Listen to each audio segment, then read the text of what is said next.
Welcome back to the Kaijusaurus Podcast, the podcast in which a lifelong fan of kaiju movies watches and reviews all the films in the Godzilla series with a newbie. I am... What's the newbie's name? Roz Menzies. That's me. What's the lifelong fan's name? Steven Sloss. And we are both here to talk to you. To talk to you today. Today we're not going to do a long movie discussion episode. Why is that, Steven? Because we're lazy. Yeah, basically. Well, you know, maybe that's... You know how it goes, dear listeners. Perhaps that's doing a disservice to us, but it's also... a disservice to us and to you, the listeners. It's also entirely true. It is. We know we want to bring out these podcasts on the fly, really sharp. We didn't really have one in February, but that's okay. We didn't really. We didn't at all. No, we didn't at all. But that's what this is for. But, a little catch you up. But we'll tell you what we've been up to. February was busy. Least of all. No, not least of all. Most of all. That doesn't sound right, does it? Most of all. Most of all. Among the top priority being that your lovely fiancée Abby was over from America. Yes, that's it. Yeah, indeed. Well, we were seeing the lawyer, getting all that squared away. Whenever you mention the lawyer, I just picture the lawyer from It's Always Sunny in Philadelphia. Yeah, no, that's basically it. No, my lawyer's really nice. I can't say her name. I don't know how to say her name. I don't know. You literally. I don't know. How to I say know. her name. Yeah, I don't know how to say her name. And then she gave us her card, but it's got her last name on it. But then, just as she gave us it, she said, "Oh, actually, I'm married now, so that's not my last name anymore." So what I have is a lawyer who I don't know the last name of, and I don't know how to say their first name, so I really can't phone them up. I thought you were saying, for legal reasons I can't say her name, but no, that was much better. Yes. It's like... getting you a business card. It's Roision, so it looks like Roycian. Rasheen, that might be it. That's Rasheen, right? Yeah, I guess so. Hey, I guess it will. Mystery Soul. So Rasheen, yeah, no, she's really, really nice. She is just so sound and is literally our age, so she got stuff sorted for us. Excellent. So that will happen. And we looked at some wedding venues, some nice places for the lovely wedding that you'll be invited to, Stephen. Oh, cheers. Sorry, dear listeners, you won't be. Well, if anyone's around Bowness. No! Yeah.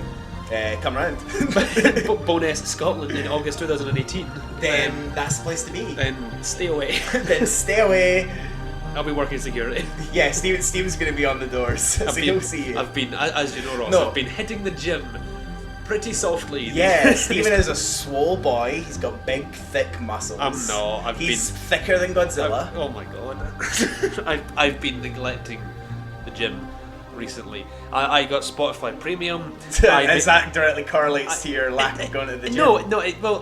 I think it kind of does now, because getting Spotify Premium was going to help me at the gym, because I made a workout playlist. I called it Steven's Workout Plan. Yeah. After the hit single Kanye's Workout Plan. There's lots of good stuff on there. There's I'm Still Standing, Elton John. Yeah. That really got me pumped.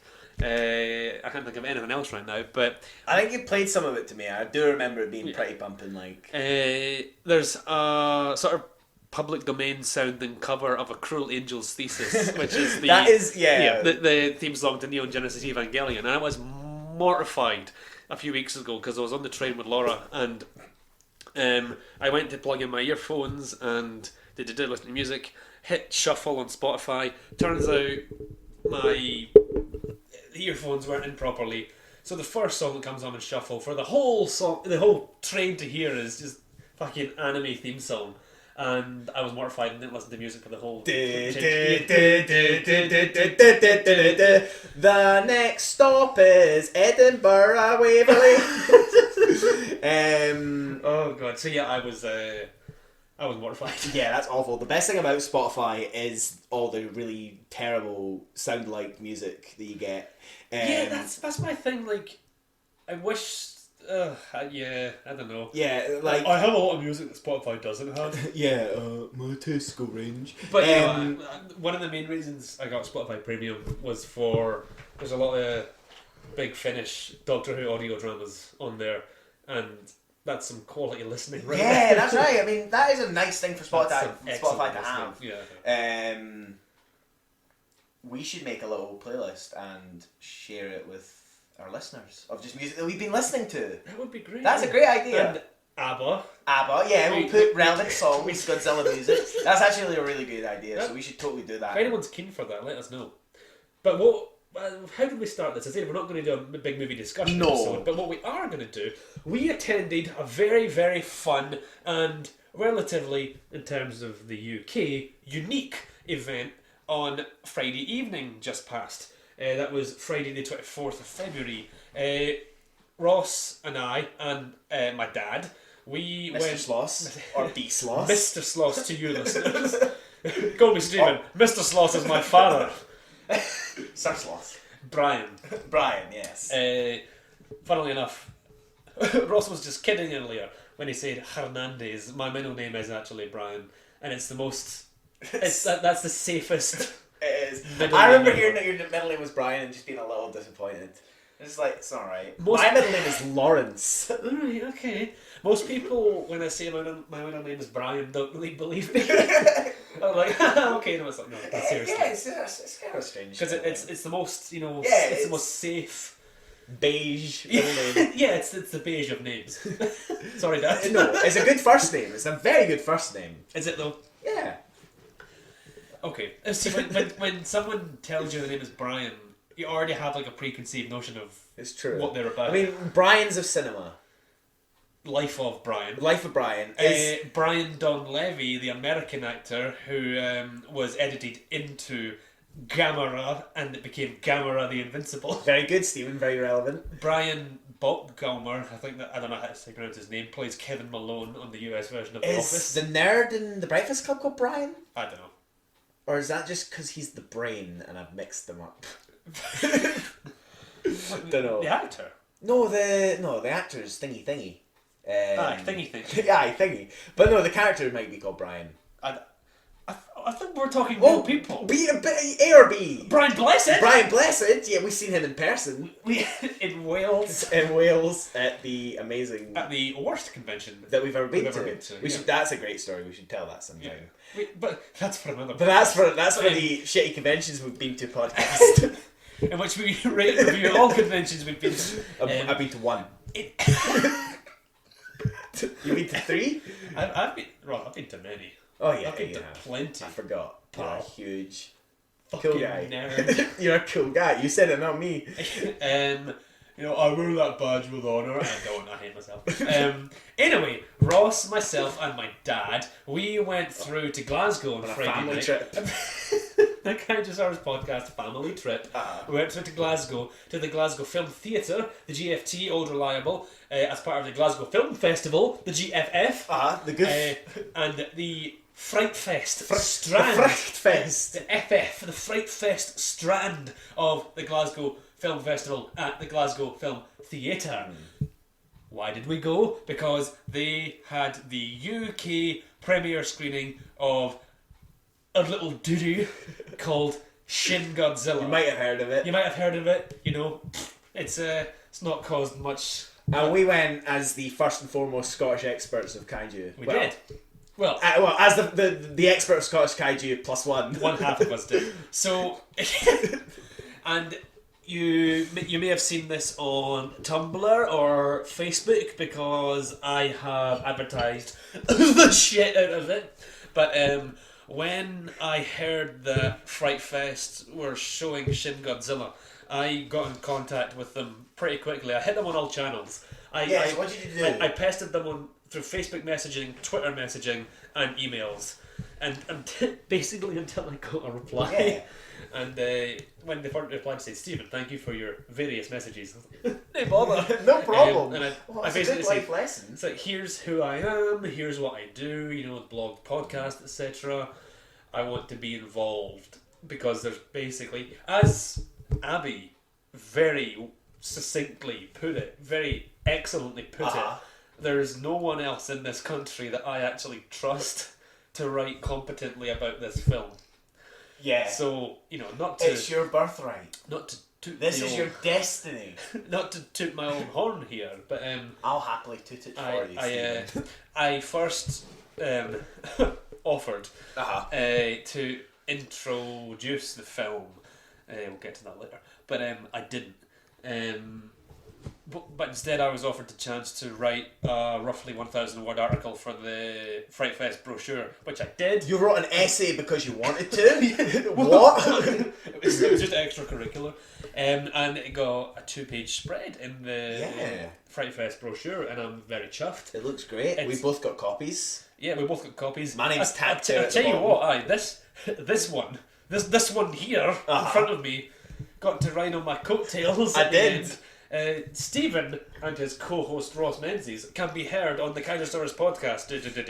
You know what, Steven? I showed that to my mum, and she was pretty proud of me. Was she really?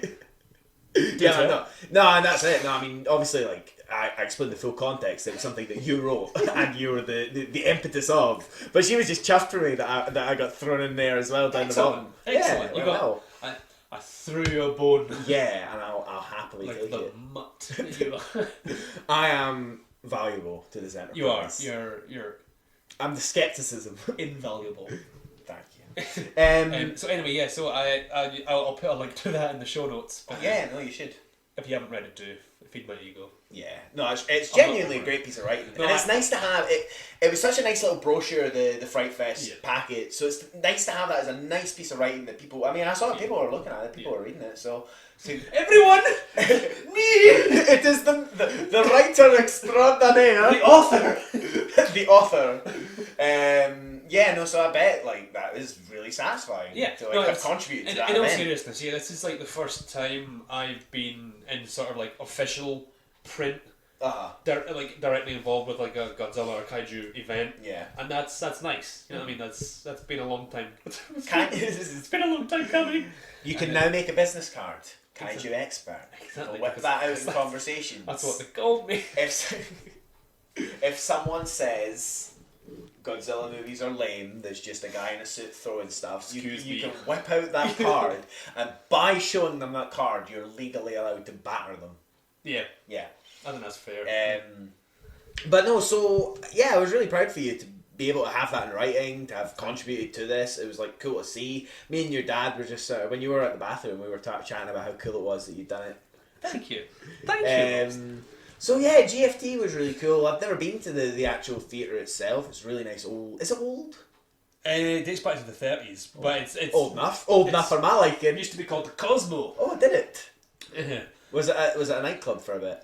Yeah, I don't think so. No, just because in Scotland a lot of old theatres become nightclubs and then go back to being theatres. That's right. Like the Hippodrome in Bowness. Well, Hippodrome. The Hippodrome. No, I didn't. That wasn't a nightclub. No, that was a. I'm going to tell the fucking history here. All right. I know more about Hippodrome than you do. Shut up. I volunteered at that silent film festival. You did volunteer at the silent film festival. A photograph of me was in the brochure for a while, Ross, and I did not give permission. You did not. I did not get royalties. Anyway, the Hippodrome is Scotland's oldest purpose-built cinema. It was built in 1912. Purpose-built, obviously meaning built with the intention of being a cinema. Just I feel really stupid that I've explained it. It's happening now. It's fucking... Go on, finish it. Anyway, get off the pot. And then in the 60s to 70s, I believe, actually in the 70s to about the early 2010s, it wasn't quite derelict, but in that period it became a bingo hall, a popular communal game here in the. We should do a bingo cast. Like honestly, we should just go to the bingo hall and play a game. And just chat to the... Yeah, honestly, just chat to some of the people there, see what's going on, ask them about Godzilla. Many of them will remember the first one coming out. So yeah, the Hippodrome, see, this is really dangerous. This episode is truly without a core focus. It is. So we're really it's experimental. It's avant-garde. Exactly. It's like we're circling a drain. Exactly. So... Don't worry, we're gonna get there.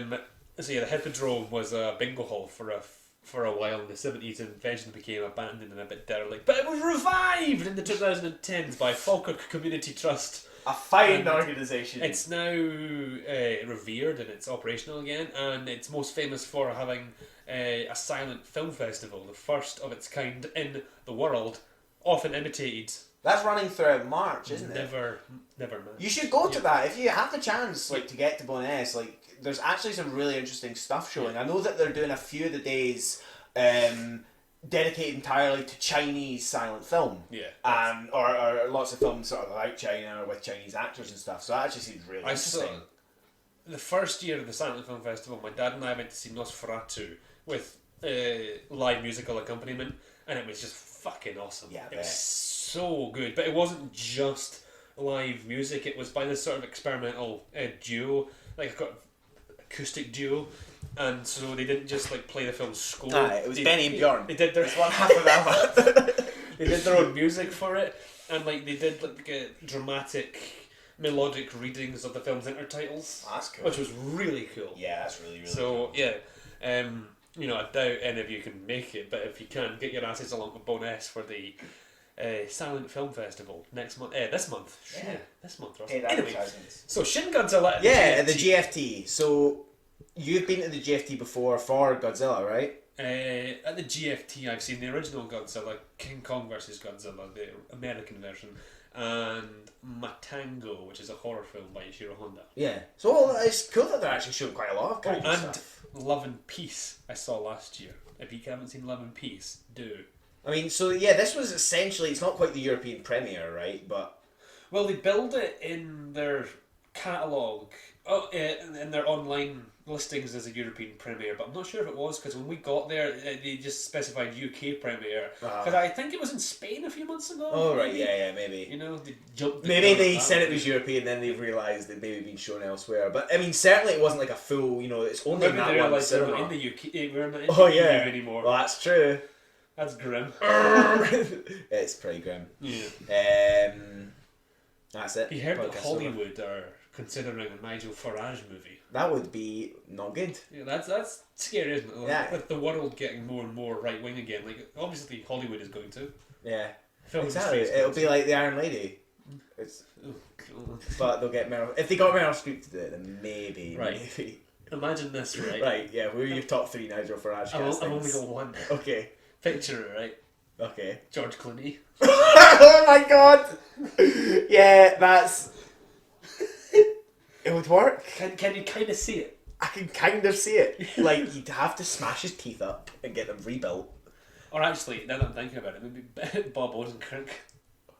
Yeah, actually, Bob Odenkirk would be a really weird, great Nigel Farage. I would be... Well, I'm not saying I'll be happy with a Nigel Farage movie, but just preface how I would be happy if a Nigel Farage movie included a dramatisation of the real life event in which he visited Edinburgh and his security had to protect him inside a pub because the people of Edinburgh wouldn't stand for him being there, and they chased him. They chased him down the Royal Mile and hounded him into a pub, and the pub had to like lock up, and they're just like bashing on the windows trying to get him out. That's amazing.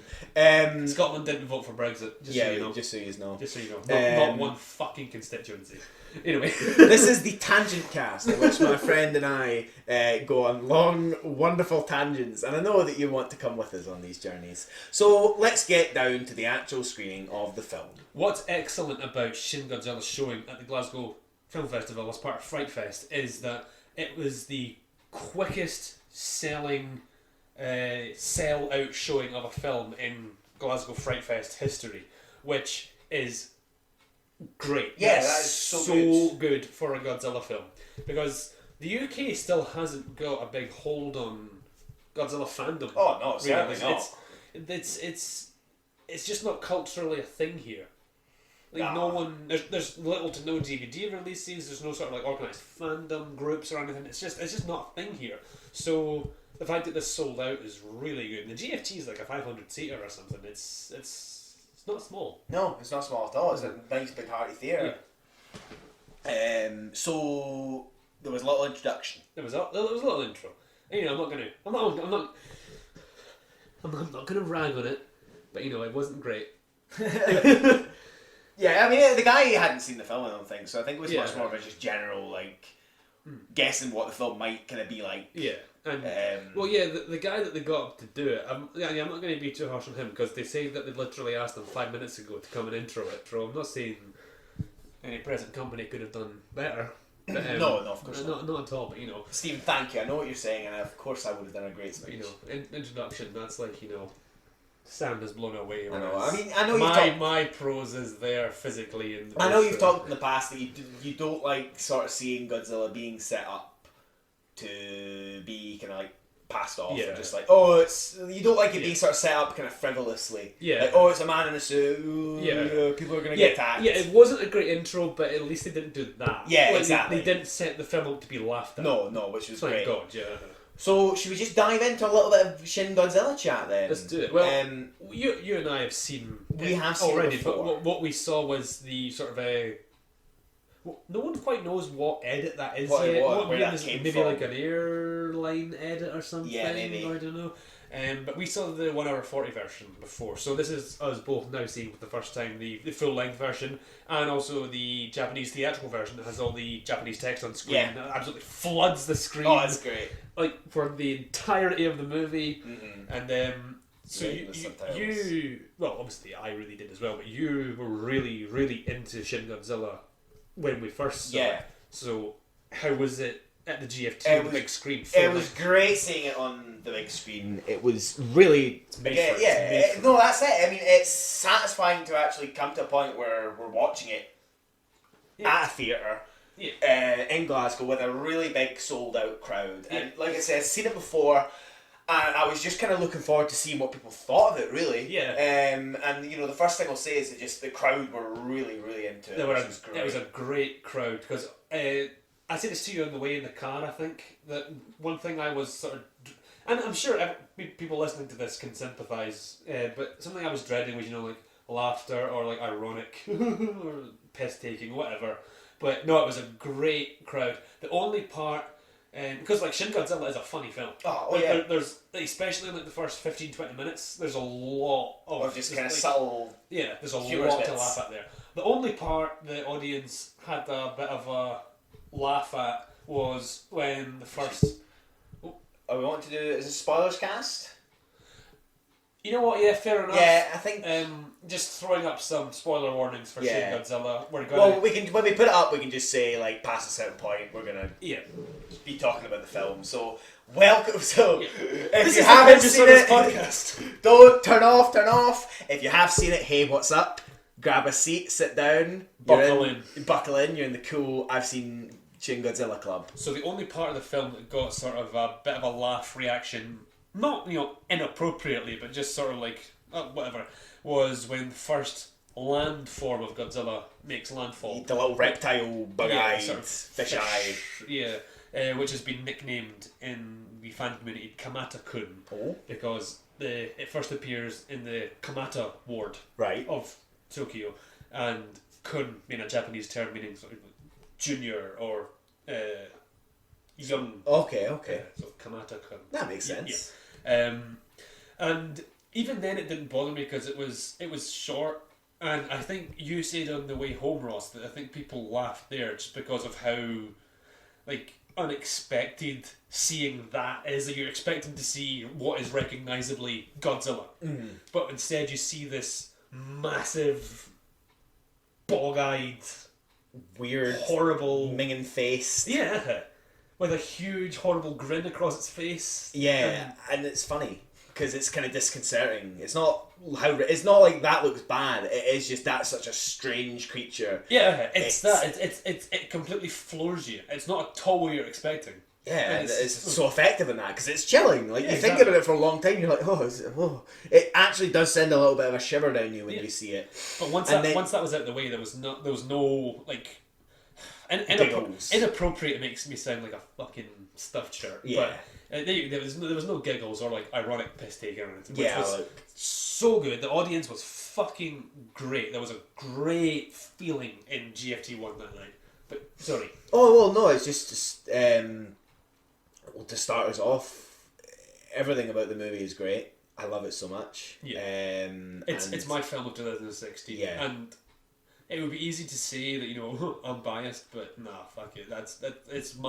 It's the best movie of 2016. Yeah, no, I mean it's certainly up there for me, and I think it's been fun trying to actually, it's hard to, the film's not out, so it's hard to really show it to people. But you know what, chat to people about the movie, and I'm now able to really solidly pitch Shin Godzilla to people, because I really want people to see it. I might own that on Blu-ray when it comes out and show people. Well, see, that's it'll be my first Godzilla film on DVD. Won't that be nice? It's a good entry point. What? It's a good entry point exactly. Because, like, for the first time, I mentioned this in my article that I wrote, but for the first time in the Japanese series, it's a complete series reboot. Not even following on from the events of the original movie, which, you know, obviously lends Hideaki Anno and Shinji Iguchi that amount of freedom just to completely quote unquote reinterpret the character, but it's a complete reinvention, but it's so faithful as well. Oh yeah, it's so faithful. They've changed enough to kind of change it up, but it's still Godzilla. I think. Well, we can come to that debate. Yeah. Well, it's not so much as a debate, I'm sure, as an argument. God. But no, so running through this movie pretty swiftly, the way it opens so swiftly, just this boat parked in the ocean. Yeah. We're jumping from camera phones to recording equipment to helicopters from the sky to just POV shots of a mysterious boat, a mysterious sort of eruption, pool of blood, collapsing tunnels, chaos, people escaping. I mean, one of the first shot, the first time I watched it, where I knew that this was a great movie and was really doing something interesting and new for, you know, action movies, for disaster movies, and certainly for a lot, you know, in comparison to kind of modern Hollywood films and stuff like that, is just that swift shot where you jump down to someone's selfie cam of them, like, pissing about on the emergency tunnel, laughing kind of playfully because it's a weird, funny... slides! It's a funny situation, and then you're sort of jumping to a car driving down the tunnel, and before it's engulfed in dripping rush of blood. Yeah, the roof of the tunnel collapses and just this thick, good phosphorus fucking blood just... So, just, it jumps and it introduces you to the concept so quickly. Then we're just in with the government. Yeah. We're in with this bureaucracy and we don't really leave them. From that point onwards, pretty much, And there'll be the occasional jump to refugee sort of centres and people hiding out, and a few instances, you know, you see a family shortly trying to escape their home before it's destroyed by Godzilla. So, which is all very kind of in reference to everything I loved in the original Godzilla. You know, all those little, it's that same idea, but it is just seeing it from this perspective of the government. Gives it a little bit of a, you know, it is maybe like one of the more political of the Godzilla films. Oh, I think I would be happy to say it's the most political. Even in terms of pure politics, it's even more political than the original movie, I would say. Well, because did you say, was it you that wrote in your little thing that it's, you know, it's not just about previous sort of experiences with nuclear weapons, but it's also like Fukushima. It takes a lot from Fukushima, a lot, especially at the end of the movie, Operation Yashiori to defeat Godzilla with the long extended cranes reaching from a distance. Those were used in the Fukushima cleanup. Right, really? So there's like some direct visual imagery lifted. And that's these same ideas. Yeah. And again, it's also a film like, what was it we watched? Godzilla vs. Mechagodzilla? Was that the one that has a lot of discussion of Japan's standing? It was the Return of Godzilla. Return of Godzilla, yeah. But yeah, Japan's sort of national standing and its relationship, particularly in this one with the United States, which was really interesting. Through the American, or the American character. Kayoko and Patterson. Yes. Yeah. So character-wise, let's just talk about some of the characters. Well, Rando Yaguchi, played by the very versatile Hiroki Hasegawa, is just such a good protagonist. Like, he's sort of like this perfect mid-level where he can convene with all levels of the government, meaning he can convene at all levels of the disaster. And he's so cool, but not even like, it's like sunglasses and skateboard tricks cool. He just keeps his cool through almost the entire movie. He's a weird, you know, you can tell that he's kind of out with the context of the attack, that he's maybe a little bit more behind the scenes, maybe a little bit more less used. Yeah.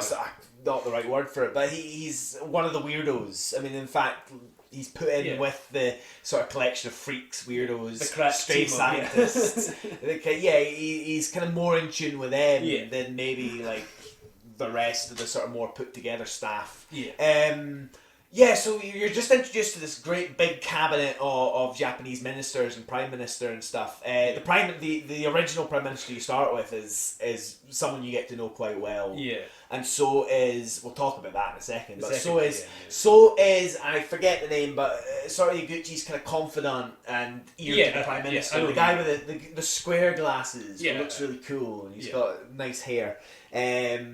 Just saying. I'm not totally sure of his name, but I know exactly.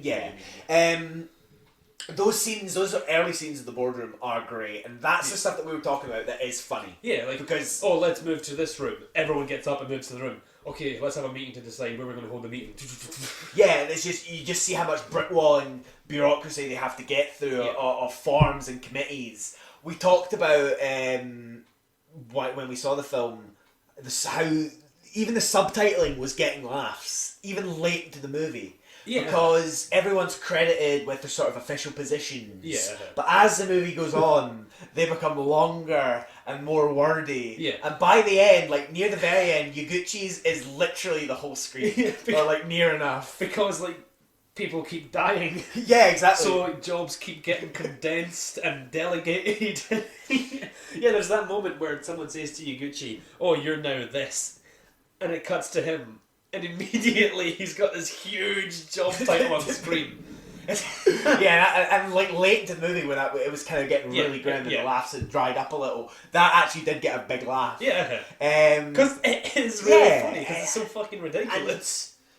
And, there is a real like sense of humour and there's an understanding as to why it's funny. I think it's just a perfectly made movie. It knows exactly what it's doing, I think is the important thing. Yeah. And it builds tension through kind of the normality of the situation and the contrast of how a government is run with an actual, honest-to-God, disaster of all proportions. Oh, this feels real. Yeah. I mean, it's little things. It's the tension of the helicopters are lined up to deal with Godzilla. Are they going to fire? There's a realization that there could be civilian casualties if they fire. Yeah. But this information is getting passed from the helicopter through like 6 different points of contact through the military. Single one. Yeah, through the military into the civilian government and up to the prime minister. And in fact, it's getting passed from like 3 people at the table. Yeah. Like a guy's answering it, passing it to the sort of like the lady with I think is sort of a joint chief of staff, and then going to the prime minister. And you see just how much there is sort of. How much bullshit? Yeah, how much bullshit there is to go through. Well, that's to me the big theme of the movie, is the inefficiency of bureaucracy. And it's I say this in my article. Well, this paragraph didn't make it into the final edit, which I get. There's a scene after Godzilla first makes landfall, where one of the bureaucrats says something along the lines of, "It managed to do this much damage, and it was only here for 2 hours." Whereas Yaguchi retorts with, "No, we had 2 hours to come up with a decision, and we did nothing." Yeah. It's telling. That's the movie. It's I mean, it's not just Japan. It's just any sort of disaster readiness. How prepared can you be for something like this? Yeah. And you made the point at the end. So at the very end, it's sort of almost like the stinger at the end. I think sort of ties into this point. So it's probably worth jumping straight to the end to talk about this. Well, what you said about the tale and what's revealed at the very end. Well, as a lot of people listening to this will know, and again, if you've not seen it, you probably shouldn't be listening to this. But you have been. We'll warned. Be very firm at the start. This is it. This is it. This is the talk. So after Godzilla has been frozen by the successful Operation Yoshiori, it is slowly revealed through a pan that at the tip of Godzilla's tail there's sort of skeletal, humanoid, smaller Godzilla-like creatures. Which is a minging note to me. Which is just grim. It's truly truly upsetting. Forming out of Godzilla, because the film makes the whole point that this Godzilla, this incarnation of Godzilla, as presented in this film, is a perfect organism that surpasses man. It can physically adapt to any environment or threat it comes across. And as soon as when you see this, you can go, what the fuck? Then when you realise what it is, it just smashes to the end credits. Oh. And just doesn't really let you process No, that. and it's just deeply unsettling. Obviously, what that is, throughout the whole film... Okay, so Godzilla's first form is sort of, there was the tail in the ocean. Godzilla's second form is when he makes landfall. Godzilla's third form is when he manages to stand upright and he's sort of red. Yeah. And his fourth form is what he spends most of the movie as. It's the rocky, shardy, the huge monster. The black and red Godzilla.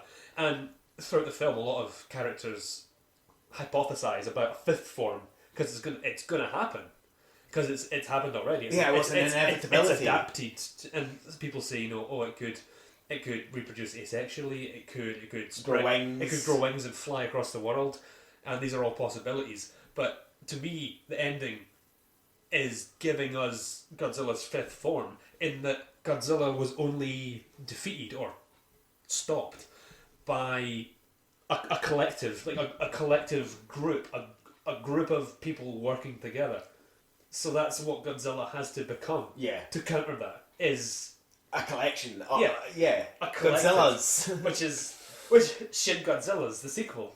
Exactly. There. Cut it. Print it. I love it. Which is horrendous. Because they're horrible. Yeah. The sort of the consequences. Where you just sit and think about that and what could happen next is terrifying. Because it's all well and good when you're well and good, not really, but when you've got one big target to focus on. But these sort of Godzillians is a good name. These Godzillians, there we go.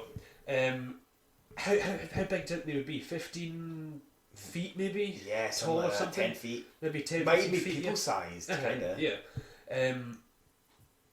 Hundreds or thousands or hundreds of thousands of those just running down the street. Terrifying. It's a terrifying stinger. And it's upsetting to think what about. Do they have? Do they have abilities like Godzilla? Would they be more sentient? Would they be able to communicate more? Yeah. So again, I mean, I think it's good that we kind of jumped. I know we're jumping to the end, but we're sort of pinning down the theme of all this first. What Shin Godzilla, I guess, also maybe does is give you the benefits of the sort of bureaucracy and democracy as well, because it shows you how adaptable it is. Despite there being waves and walls of meetings and committees that have to be done, what you have is it being very flexible, and particularly under Yaguchi, you see, even as the Prime Minister and his sort of main envoy are killed, well, they go missing and are killed, people are immediately promoted up, take on the roles. The whole muscle sort of flexes and changes and is able to adapt. They move rooms, they move to a new centre of government, and they keep going and they keep figuring things out. And there's obviously this cooperation at the end with various companies and things. There's essentially a lot of teamwork in at the end. So there is maybe a benefit of that, and I think it maybe kind of raises that up as going back to I mean, ultimately this collective effort succeeded. Well, yes, there was bureaucratic sort of difficulties and buck stopping. They were able to hold on as a group. Individuals perished and maybe made bad decisions, but as a whole, they're all sort of lifting each other out of this situation. Well, you can maybe draw a parallel with Godzilla himself there, in that when he's in his main form, he is one huge, big system that eventually wears itself down. It just has to stop. It stops. It literally stops working for a while. That's it. And you can draw parallels with the government in that. It's one big system, and at some point it's going to stop working, and that's when the individuals, with cooperation, flourish. So coming back to the film as a whole, the film is just this big long ride, and each Godzilla sort of attack is really sort of well framed. You have essentially these little sequences: the opening prologue kind of tale, the lizard on the belly causing sort of minimal damage, a big sort of trail of destruction and chaos in its wake, but kind of manageable. But then as the movie goes on, you do just have this overwhelming sense of losing control. The situation just spiraling out of everyone's hands. Yeah. You know, they think they have a handle on it. A lot of their laughs early on come from this insistence that it's under control, it's a known entity, it's not going to come on dry land, it can't support its own body weight, it's not going to hurt us that bad, we'll be able to kill it. Yeah. None of those are, you know, none of that happens the way that it should. If you hurt it, it makes it stronger. Yeah. Firing it with bombs makes Godzilla realize, you know, Godzilla adapts with his laser breath coming out of his back. Yeah, exactly. So it gives it an opportunity to sort of make fun of that kill, destroy attitude. Yeah, totally. Which is, you know, and then it ties into America showing up. Yeah. Sending their envoy Patterson. Yeah, and they want to nuke. Yeah, and they say the best course of action is to use nuclear bombs in Japan again, and then you have yet again in a Godzilla film. It all comes back to it always comes back to Hiroshima and Nagasaki. And again, a prime minister ultimately refusing to do that. Yeah.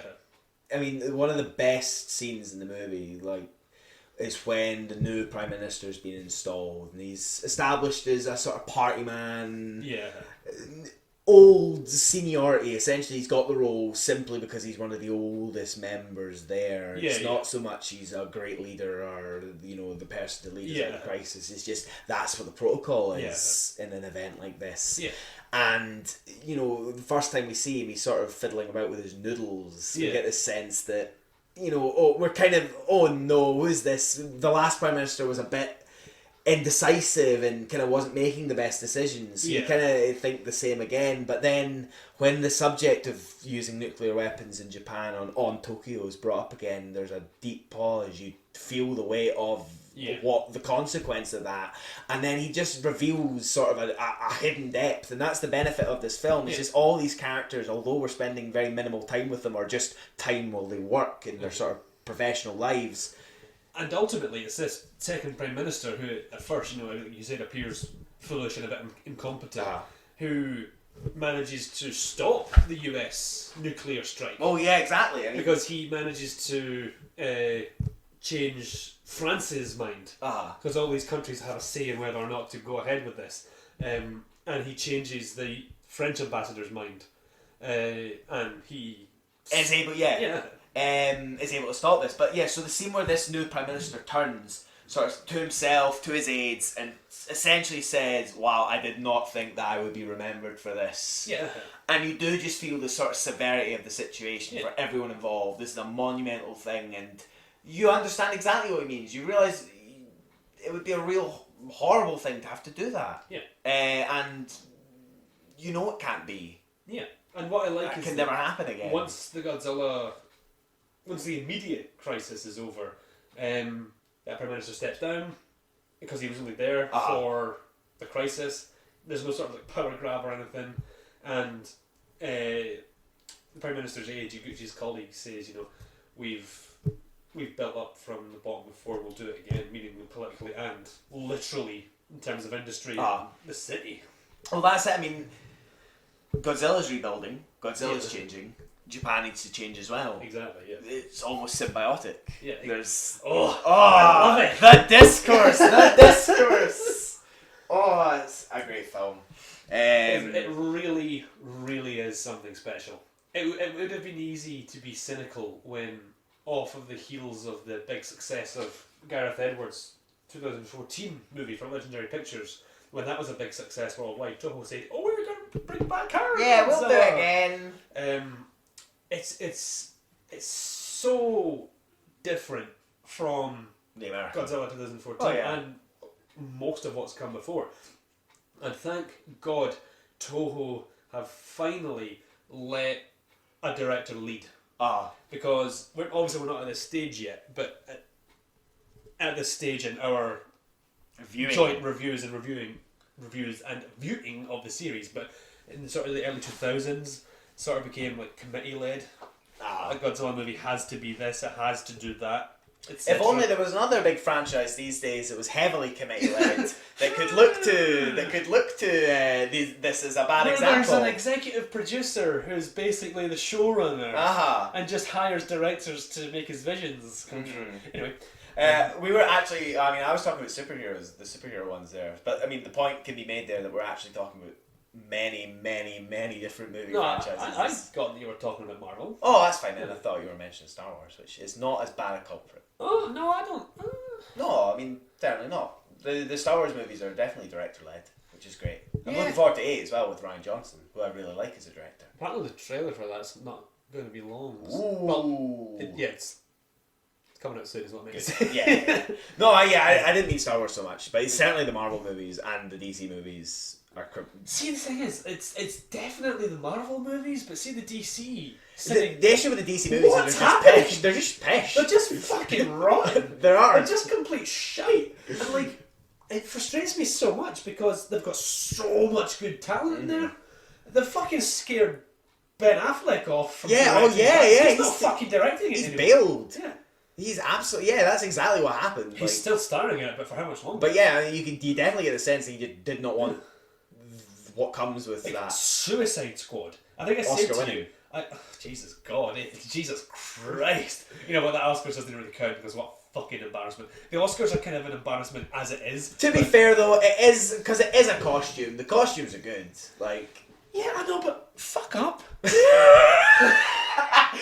Like, tell that to the lady that won. Are you saying this? Are you prepared to tell her to fuck up? If you are, own it. Suicide. Own it, Steven. Tell her to fuck up. I'm prepared. Say to the lady that did the costumes for Suicide Squad, fuck up. Say it, Steven. Fuck up, lady who did the costumes for Suicide Squad and won an Oscar for it. You should have got up on stage, say thank you, but this should have gone to the Star Trek Beyond. Fair.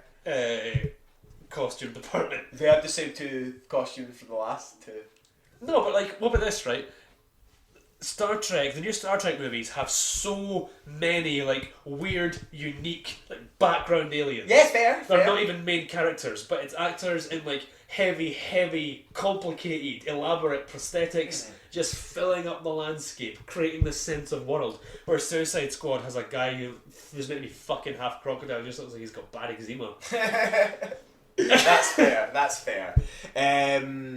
But it's an Oscar winner, Stephen. You can't slight it. It's got more Oscars than Citizen Kane. Oh my god! It's got more Oscars than Shin Godzilla. That's true. If the producer of La La Land goes, no, there's been a mistake. Shin Godzilla, you guys won. You made that right. If only. Yeah. Anyway, what were we talking about? We were talking about this movie called Shin Godzilla. Director-led. Yeah, director-led which film. Which got us onto Marvel and DC. And Hideaki Anno. Yeah. His talent. They've let a director take the reins. Like, for the first time in the series, properly, since Godzilla vs. Hedorah. Because both of these films, Hedorah and Shin Godzilla, they've hired auteurs. Who, it's absolutely their vision. Yeah, Shin Godzilla is co-directed by Anno and Shinji Kikuchi, but it's got much more of Anno's fingerprints over it. Yeah. And I'm so glad Toho have finally seen sense and just to work with auteurs and to work with... and let them carry out their vision. No, certainly. And do you think that'll hold up with any new Godzillas they do? I know Hideaki Anno doesn't want to be involved in a new one. Yeah, I think I said he's rolled himself out so he can work on Evangelion 4. Oh, yeah. We haven't done any Evangelion yet. Yeah. I hear it's a good wild ride. Well, see, I want to do like I really... Welcome to the Evangelion cast! I really want to watch it with you, and I just want to watch it with you without the pressures of taking a notes heavy podcasting, etc. But I also want to do a podcast. Yeah, absolutely. I just want to like you and I watching through Evangelion, doing a podcast on it would be kind of fun. Like just say like 15-minute episodes. Oh yeah, little chat ones. What do you think about that? Kaijusaurus Podcast guided minisodes Evangelion discussion. Anyway, so Anno's rolled himself out so he can work on Rebuild of Evangelion 4 or 4.44, whatever he's going to call it. So this year is the Godzilla anime from Polygon Pictures in Japan, co-producing with Toho, and we know relatively very little about what that's going to be. We know it's going to be set possibly in the far future. Right. That'd be cool. Which is interesting. Yeah, absolutely. There's a lot of concept art out that looks a bit kind of this kind of pains me to say, but it looks kind of Avatar-ish, only in the sense of like sci-fi-ish military tech in a futuristic jungle environment. Okay. Yeah, that makes sense. Which, you know, here James Cameron's apparently going to start Avatar 2 later this year. He's been saying that every fucking year since 2009. I thought he'd been doing it. Who kept them like properly? Oh, like, right. Like before cameras. Oh, like casting people in it. Yeah. Like actually like making it a movie. Sam Worthington, is he? Will he return?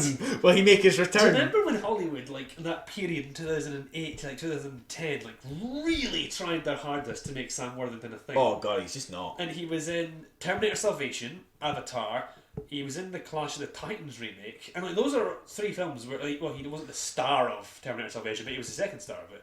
And like he's just, I mean, I know he's in Hacksaw Ridge, but you know, he's boring. You don't see all the fucking buzz about him, do you? And like he's just not. Joel Edgerton, and there's another one. Oh, see, I like Joel Edgerton. Joel Edgerton's a better Sam Worthington. I would still put him in the same classification of kind of guy. But yeah, Joel Edgerton's definitely more Joel Edgerton better. Totally saved. Not saved. He was the best thing about Baz Luhrmann's Great Gatsby. Oh, I agree. Because he completely like inhabited the character of Tom, and he was brilliant. Anyway, this is the Scott Fitzgerald cast. We watch and review all F. Scott Fitzgerald adaptations which feature Joel Edgerton. Welcome to the Hemingway house, in which my friend Steven Sloss and I review each of the great Papa Hemingway's great works. So, what did you think about The Man in the Sea? The Old Man in the Sea. Well, there was certainly an old man. There was a sea. Yeah. Lived up to the title. Agreed. I've not read any Hemingway. I've read half of one that was really good, and I read a bunch of short stories. The half of one that I read is because I'm a lazy bastard, and I didn't get around to finishing it. And then someone asked to borrow it, and I let them. I never got it back. So I've read plenty of Fitzgerald, but I've never read any Hemingway. Hemingway's really good. Yeah. I really like the short stories that I've read. Short stories are easy to read, so read. Anyway, bite-sized chunks of Ernesto. We've talked about how Ernest Hemingway and what's his name, James Joyce were pals in France. That's right. And James Joyce would used to go up to people in Paris and sort of piss them off, like be a dick to them, and essentially get them to try and fight him. And then once they like started to square up against James Joyce, like tiny little Irish round glasses James Joyce, he would like run off and get Hemingway, be like, Ernest! And Ernest would like fucking walk up like 6 foot whatever and be like, they're a problem, lads. Like if there was like Jazz Age Literature Avengers, he's the Hulk. Yeah, absolutely. And James Joyce is Fitzgerald's Captain America. Yes. Anyway, going back to Godzilla.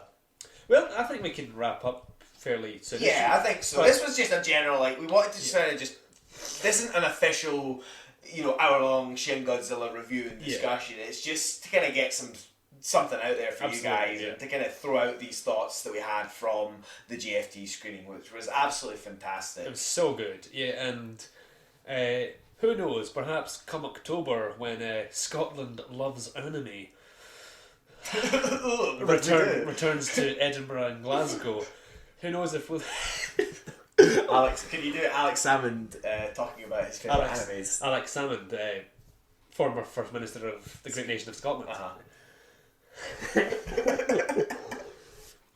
Well, the thing about Neon Genesis Evangelion is that it's actually fake deep. Anno Sensei uses Christian imagery, but there's no actual substantial depth behind it. I look forward to Salmond reviews. The works of Hideaki Anno. Well, coming full circle. A few years ago, Alex Salmond, former First Minister of Great Nation of Scotland. Yes. Was his MP for Banff. I love Alex Salmond. He's a good lad. He was, he's not without his problems, but he's problematic fave. He's a fun chap. He loves a Solero.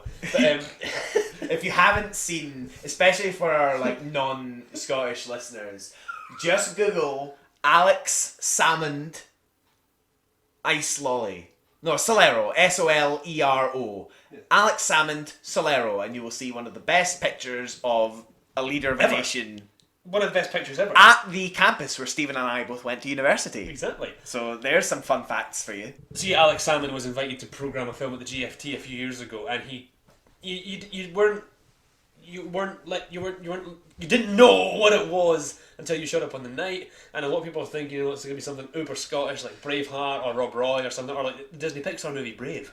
And it turns out he chose the John Carpenter movie Ghost of Mars, which is a really lesser Carpenter movie, and it has, of course he did. It has Ice Cube, I think, and Pam Grier, and I think Jason Statham, and a John Carpenter movie with those people in it sounds awesome, but it's not. Honestly, Ice Cube is a favourite actor. There's a reason you haven't heard of it, Ross. Yeah, exactly. I've not heard of that movie. If I was there, I would have fucking walked out. Have you watched it?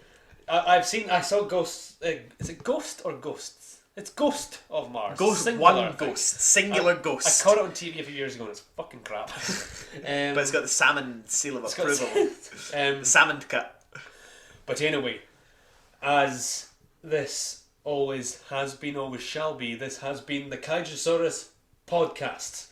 Any closing comments, Ross? Well, none at all. No, this has been a nice little episode, just a fun recap of what we've been up to, of our time at the GFT. Oh, it was lovely to meet Tumblr user 100 Rings. Yeah, that's right. Who approached us and introduced himself, and it was just nice to chat. Yeah, it was chat lovely. To the fans. We try, we do. I hope you made it back home in the morning. I know you had. Yeah, he came up from Southport. From Southport, that's quite far, right? That's in England. That's England. England. The US listeners will be thinking Glasgow is in England. Scotland, England. Glasgow, Scotland, England. It's all regional. It wouldn't have been anyway, Alex.